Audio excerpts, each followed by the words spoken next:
Ladies and gentlemen, this is the scene from Mad Max Fury Road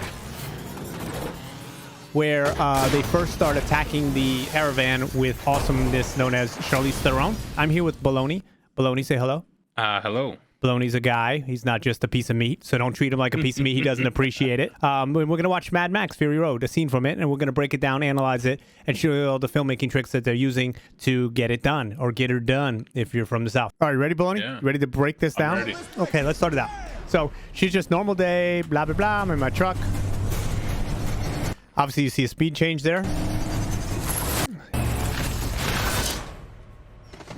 So back it up a little bit, right? This was used in the original Mad Max. So this is like a language from Road Warrior, this kind of fast-moving speed changes that you're used to. And her reaction of the, oh shit, is amazing. She really sells this.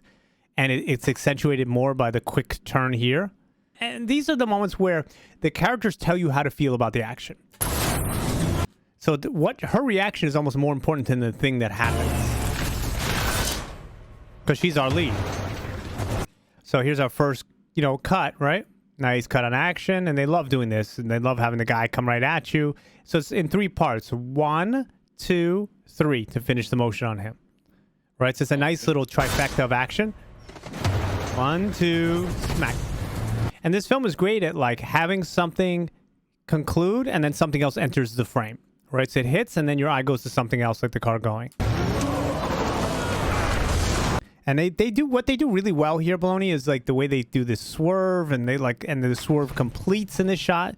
See, this is constant, what you're about to see, and it's very advanced. Like, you see how there's like a turning angle within the shot? Like if you looked at this in 3-dimensional space, that turning concludes. Oh my god. By the car after it. I did not even notice that. It's fascinating, right? And that's how good the editor is. Oh my I know god. this because I'm that good. In my mind. That's crazy. So now you have all this action, you have all this completed action, right? And I think this is part of her team, right? Yeah. But whereas they're gonna turn on her soon. That's the plot. If you haven't seen the movie, it's amazing. Yeah. But here you get a moment to rest, and you get her reaction, which is crucial to selling action. So now she speeds up, right? And that's how they do it is they give you perspective on the speed, and the speed is accentuated by the fact that the rocks are moving quickly in the foreground. If you just saw this shot from a distance, it wouldn't look as fast. But because you see the rocks here, remember he does a lot of reveals too. And the reveal shows the guy's now in pursuit of them, which is amazing too. So it serves many purposes. Wow. And it gives depth, and it gives, grandness.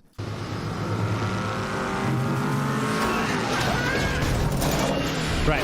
So you get these two guys here, which are, I guess, the good guys, right? They get trapped, and something starts, something changes in almost every single shot.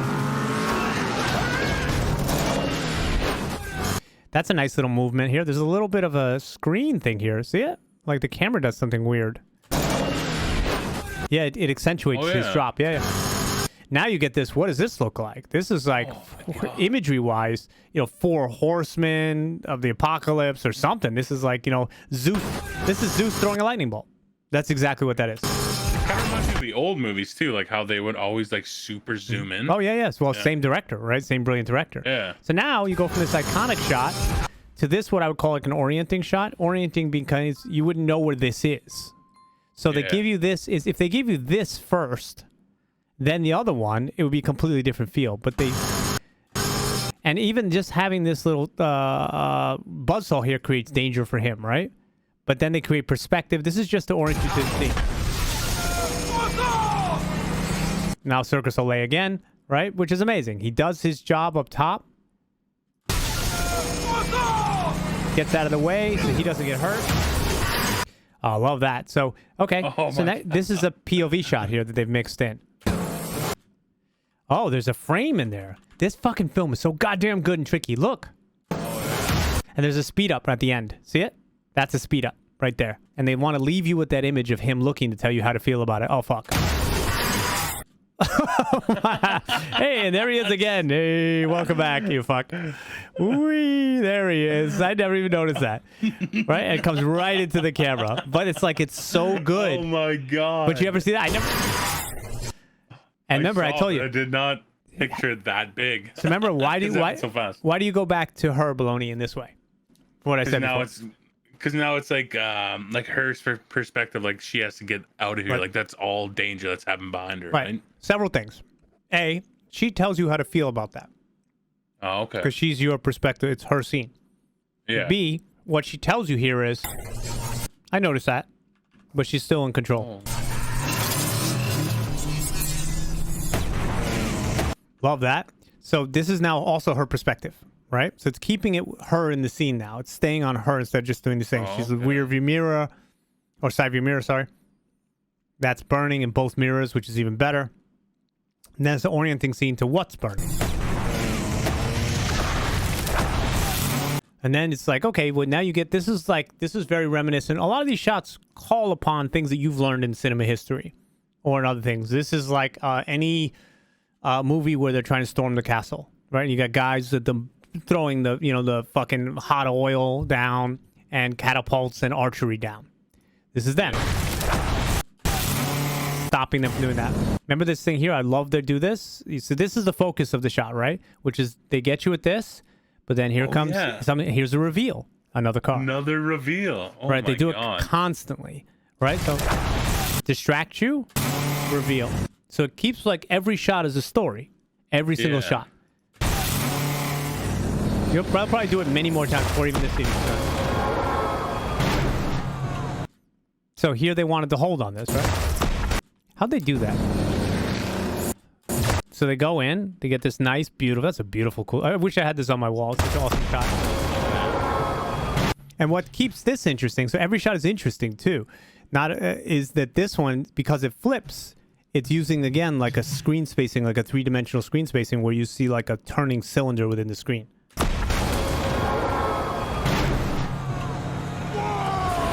Okay, so why do you have this shot here? What do you think, besides seeing his grotesque? Because he's signaling to her, right? In a way. Like, well, what's your read on it? What's your read? I don't know. Just because we're in his perspective, right? You are. But again, he tells you and everybody else how to feel about what just happened. Oh, okay. Yeah.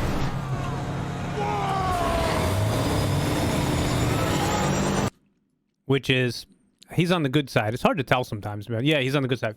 He's like, we kicked ass. Interesting choice here is the skulls, right?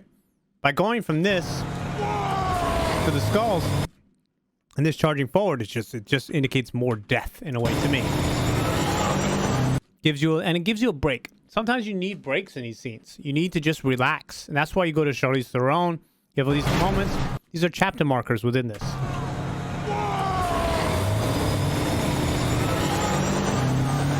Same. This is very similar to a reveal in a way because of the way because your eye is on this, right? Your eye is drawn sometimes to connect the two things. Go ahead, Baloney. I'm sorry. And it like zoomed into the skulls, like right. Zooms into skulls. So when you go, death is here to come. Absolutely. And when you go to this shot, what do you look at? The skulls. Right. Or... This shot here. What do you look at? Oh, the new car coming in. Not yet. I don't think. I think you're drawn to the same image you just saw. Right. Oh, okay. Because you just want to, your brain wants to keep connecting with this color scheme. So you go to this and you immediately turn here because something is changing. Yeah.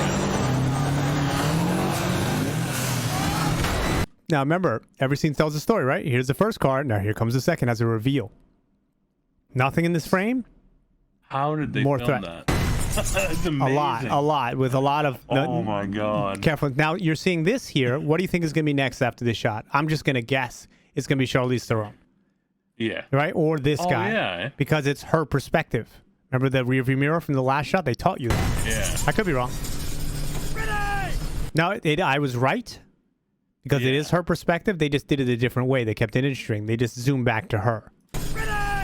Now he's wondering, oh, what's happening? Why are you going away from our guys? You're stealing his truck, you fucking asshole. She's poker facing, right? And what's great about her poker face is the contrast from her poker face to chaos. And this is an editorial choice. Like it's utter chaos out there, but she can't let on. So that's what they're telling you to be like, oh, it's fine through the character's perspective. Oh, fucking amazing. So all right, let's break down this little sequence here. She goes in, right? She finally reacts, but you don't see her reach for the gun, which is a very interesting choice. You see it yanked? Yeah. That's interesting. I think they cut out frames here because yeah. Look, it hits that too fast. Yep, they cut a few frames down the middle. And I love this. This is a reveal, right? You can't see what they see, and then you reveal what's behind them. Go ahead, Bologna. Oh yeah. So is cutting frames, is that just like for speed, like to? It's speed. It's choice. I mean, Braveheart did it a lot. It gets there quicker, and they figured out what's the exact thing you need to see it without being confused.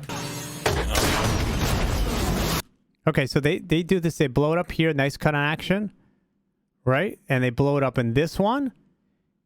Sometimes they go to a third. Yep, there's the third. See it? There's a small cut in there. It's hidden by the smoke. So sometimes action's best when it's cuts on threes. 1, 2, 3 to conclude. And your eye draws, there's 4. And that's also a little bit of a reveal too, like because it's not only that, it's going to take out more shit, more carnage, and then leave it in the dust, right? But instead of staying on this leave it in the dust moment, actually I'm wrong. They do stay on it. So this is what we call again another chapter marker.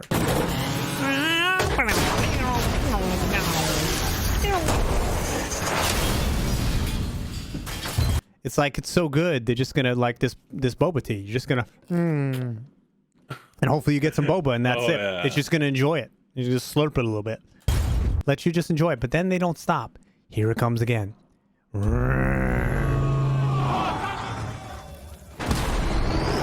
Dude, how dope is that as a reveal? How dope a reveal? Oh my How dope is that, right? When you see what they've done here. They just cut on probably a different particle of smoke, but they made it in seamless, so it's like right behind them. So you thought you were out. Here, it feels like the end. And every time it feels like the end, it begins again. No. Oh, it's so dope. And it bursts through the two vehicles that you don't even see. Oh, listen to that sound. So now you've got new sound design on this thing. Here it's like a roar. It's a fucking lion. That's a lion. Roar, baloney. Right. And I love this. They constantly use screen spacing to change. So you're never bored. You could just have the two of these cars stay in a straight line, but they don't. One stalks the other side, and it shows how this has a different character. This car has a different character than this car. This car's a straight up. This is a beast mode tank, right? This is a flanker, and they're teaching you that.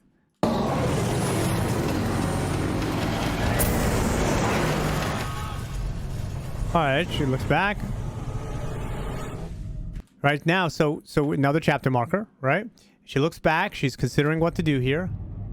Holy shit, there's a gazillion fucking trucks coming. And there they are, perspective. So even if they beat this, there's 10 more chapters coming at them. It feels like an unwinnable fight at all times. And yet she's calm, and that's what makes it amazing to me. Oh, the fucking guitar player who you get more close-ups of later. Amazing. Oh, my God. I totally forgot about him. Oh, the best. The best. All right, now we introduce our hero of the movie, or our co-hero. I'm not really sure. So this is in the back cars. We're telling like another story here. Like who's in the back line here that's approaching quickly. And I love this. Like the same thing. Reveal again, right? Don't see the truck. See the truck. So every frame is a story. Oh, yeah. Oh my God. Now you get up close and personal about it. How does he feel about it? He's like, oh, fuck. She's ours! First, we get the buzzards off her back! So they tell you the plan. And what they do really well is each group of marauders has a personality, a theme, a fight style, and it's very clear right away in a soundscape.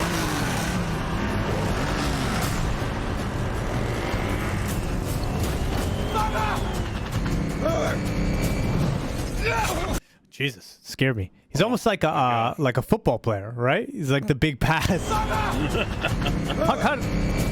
And hike. It's my head.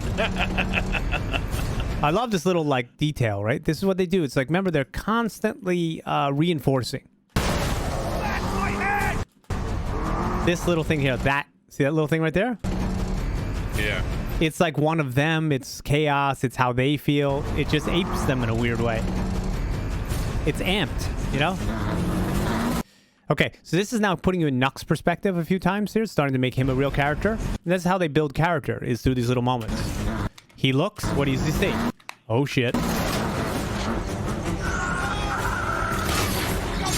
This shit is so complicated, it's almost impossible to break down. That's how goddamn good this is, Baloney. Right? No, this goes to the left, then it comes to the nice right. He's up, he arches over, he stands into this moment and fires. And that little, like, stand for me accentuates the firing for some reason. You know, they just seem to just play together. And that's what a lot of this is. There's no rules. It's just discovery of what motion works with what motion. And this, look at the depth and the orientation on the shot. You get him firing, you get the cars it could hit, and then you have the whole armada behind them. Oh, that's awesome. Even whatever that was. Oh, so he's hit it from the other side. And in the middle is poor Tom Hardy, you know, wishing he never took this acting gig. So remember this, so this shot here, right? What is it for? Now, we've covered this a lot, so I'm just going to say it. He tells you how to feel about that moment from the perspective of them. It's awesome. We're kicking their ass. We're winning, right?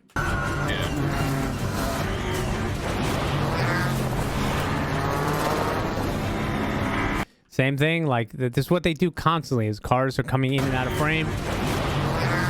Came from the side, covers you. This one goes out. That one comes back in. So there's just such visual intensity and interest, and it's telling you like 10 different stories at once.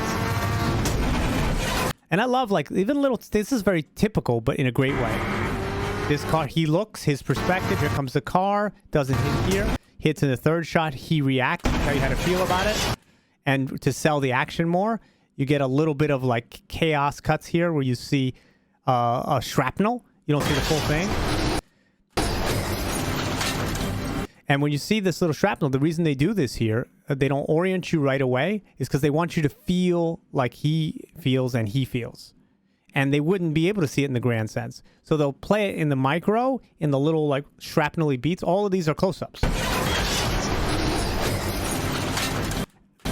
To him, and then eventually, then they're getting, these guys setting up, they're going to reorient you at some point to a longer shot so that you don't lose you where you are.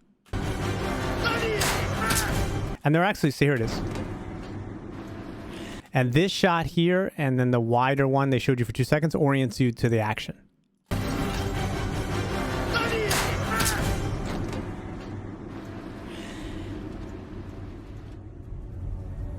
So this has now achieved like multiple things. Baloney, what do you think? What have we achieved at this moment by slowing down here? Tell me, brother, why take a bite of food? This delicious fucking food I'm eating. I gotta eat to get through this because it's so good. It's draining my brain.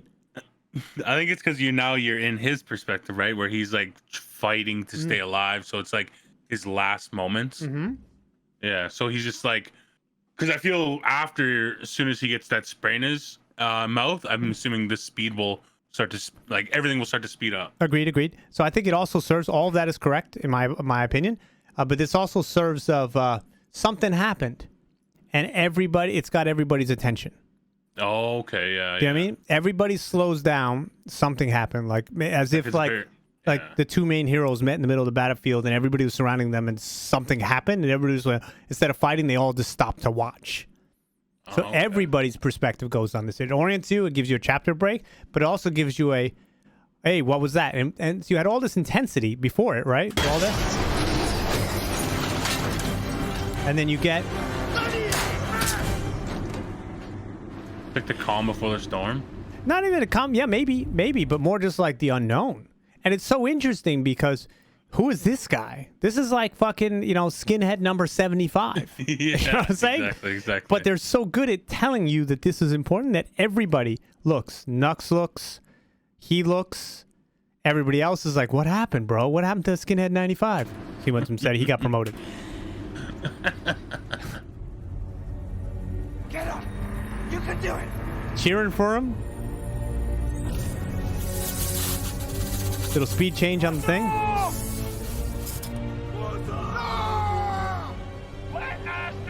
Witness me. I say that when I use the bathroom nowadays.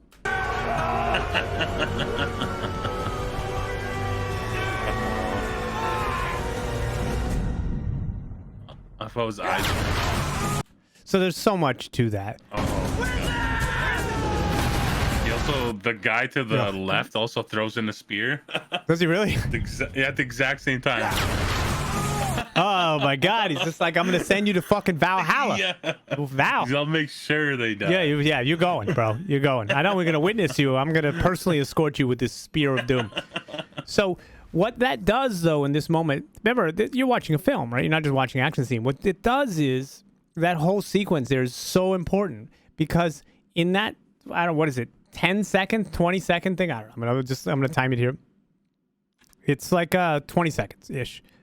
That 20 seconds completely tells you the part of the mythology of these boys, the war boys, and how they operate and where they think that they're going. You know, eventually you find out they think they're going to Valhalla when that happens. It's like this big heroic moment. And even though they're on opposing sides, right, he's against them, this guy will throw in the spear to help him get to Valhalla because it's more than this moment for them. And it just, those are story beats baked into massive action. And that is incredibly hard. Incredibly hard. Yeah. So that's basically just one scene. We could spend about 45 fucking hours on this movie. So if you haven't seen Mad Max, run out, get it on VHS. Rewind it. And then watch it. It's amazing. No, seriously, you should watch this movie. And you should study and learn from the genius that is Fury Road. It's amazing. Thank you, Baloney, for your help on this. So good, my bro. No so good on this fucking thing. I don't want to do without you, bro. Oh, no worries. You are the meat that I've always needed in my life. You are teaching me so much. It's amazing. Oh, thank you, bro. Thank you. It's my pleasure. So if you like this, please like, comment, subscribe, all that shit. And we're going to be doing a lot of these. So stick around. I love you. Witness me.